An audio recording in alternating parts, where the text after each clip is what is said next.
Black Future 88 is a neon synthwave roguelike tour de force that was recently released, and developers are kind enough to give me a press key to look at this one. And we have a game here that definitely has a lot of style and substance to it, but may not go too far enough on the latter.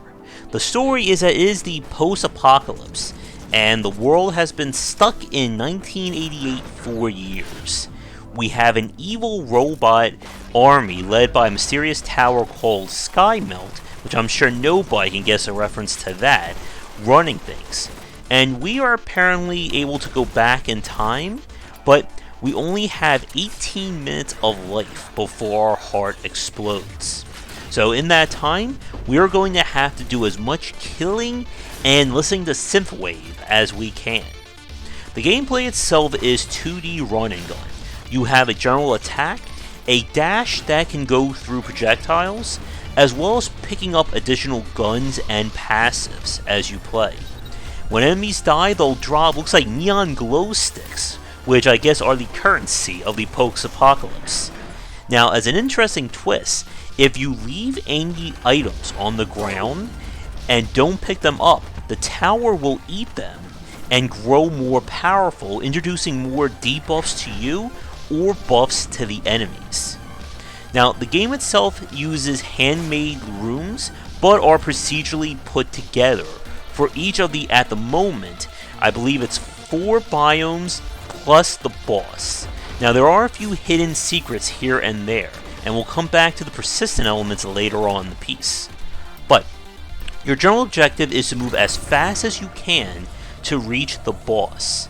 The bosses themselves are randomly chosen from a very small pool at the moment. You can find new weapons, buy drugs that can refill your health or give you other benefits, and just try and grow more and more powerful. What the game does as a risk-reward mechanic is that many of the most powerful buffs or abilities to improve yourself will come at a cost of health, time, or a combination of the two. And you'll need to decide what is most important, because the buffs themselves are very powerful, especially with the right weapons. Now, as you saw right there, we just completely wasted that guy very quickly thanks to some of our attacks. And as you play through, you unlock more weapons that can show up. Now, with that said though, the entire challenge of the game is that death is very quick. You do not get iframes by default, and it's very easy for enemies, a lot of them in a small room, to just take your health from full to nothing in an instance. Now, the game does come with local co-op play, and of course with Steam's remote couch feature, you can also play that with friends, and a friend can revive you at the cost of their own health or time. But these runs are designed to be very short. Now, when you do, or if you are able to beat the game features a looping mechanic similar to that of Nuclear Throne, where it'll restart but will be harder. Enemies will have higher stats, and you won't be getting as many buffs or opportunities to enhance your character. So it really comes down to the first run and what gear and perks you can get to kind of set yourself for future plays.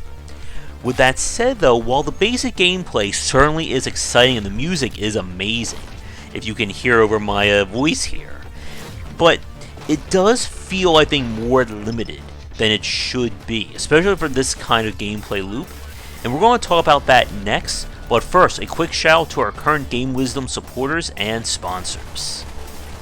And now for a quick thank you to our current Game Wisdom Patreon supporters and sponsors.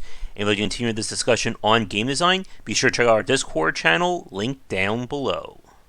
If you're looking for more wisdom about game design, be sure to check out my latest offering of books, 20 Essential Games to Study, aimed for first-time developers and students looking for some inspiration for their upcoming games, and Game Design Deep Dive Platformers if you're interested in anything regarding 2D and 3D platforming design.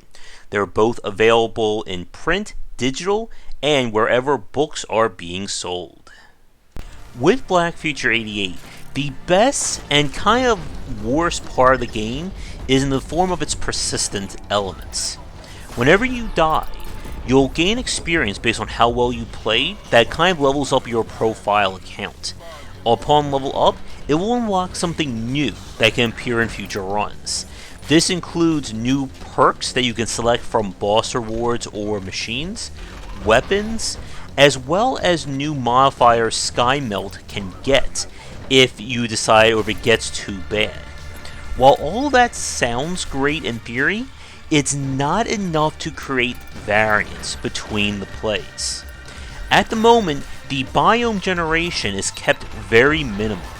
Each one is guaranteed to have rooms such as the shop, treasure room, and maybe special events, but for the most part you're just going through room by room the same exact way. Go in, kill the enemies, open up the door, repeat.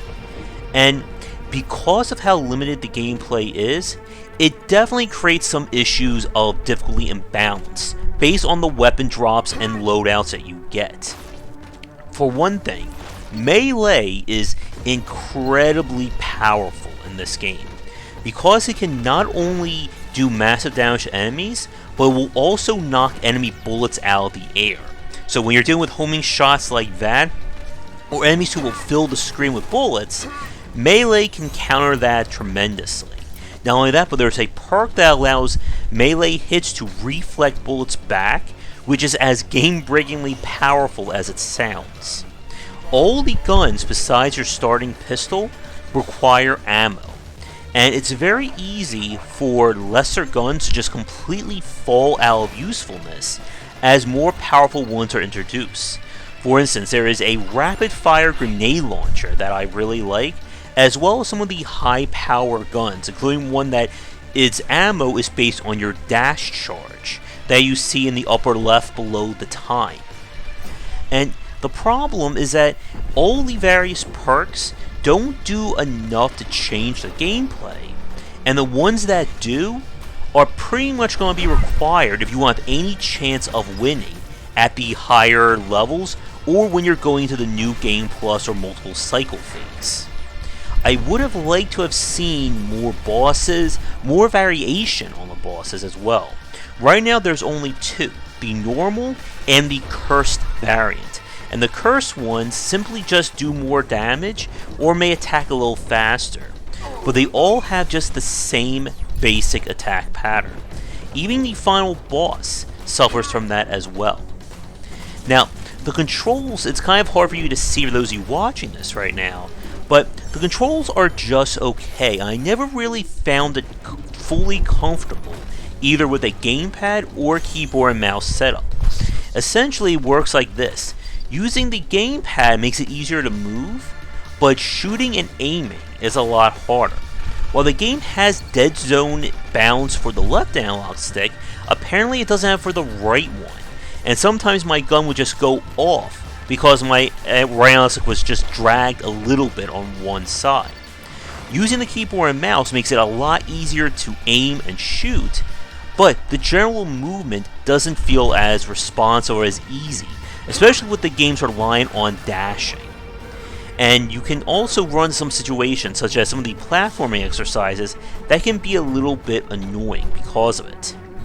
In terms of ending the game or major unlocks, there are several different characters to play as. I've found, I think, 4 of the 5, although one I just could not find. But I wasn't sure if there is an actual end to this game or not. I did play it all the way to current max level, which I think is 56 or 54, and I did beat the second cycle, but it didn't seem like anything new was unlocked for it. And once you hit the max level, that is it. There is nothing else that's going to show up in the game, although it certainly gives the developers an option for future support and adding in more supplemental content. So with that said, to wrap things up, I like Black Future 8. It definitely has style, and I love the synthwave soundtrack. If they can add more elements that can make the runs feel different, this can be an amazing game to play. But at the moment, at least for people who are experts at this kind of gameplay, it does feel kind of limited. And I hope they maybe will do a balancing of the weapons as well. Maybe making the guns a little bit more useful, and hopefully not nerfing the melee due to just how powerful it is. With that said, I would like to thank developers once again for giving me a press key, allowing me to take a look at your game in the future. Please don't hesitate to get in touch and come back for daily discussions on game design here and on game wisdom, where is in the art and science of games. Until next time, this has been Black Future 88, and I will see you all for more discussions later. Thanks for watching the video. If you enjoyed things, be sure to do all the liking and subscribing that the kids are doing these days. Check out our Discord channel link down below where we hang out and chat game design, and come back later tonight for our regular streamings. But that's it, and tune in for more great content here and on Game Wisdom, where we examine the art and science of games.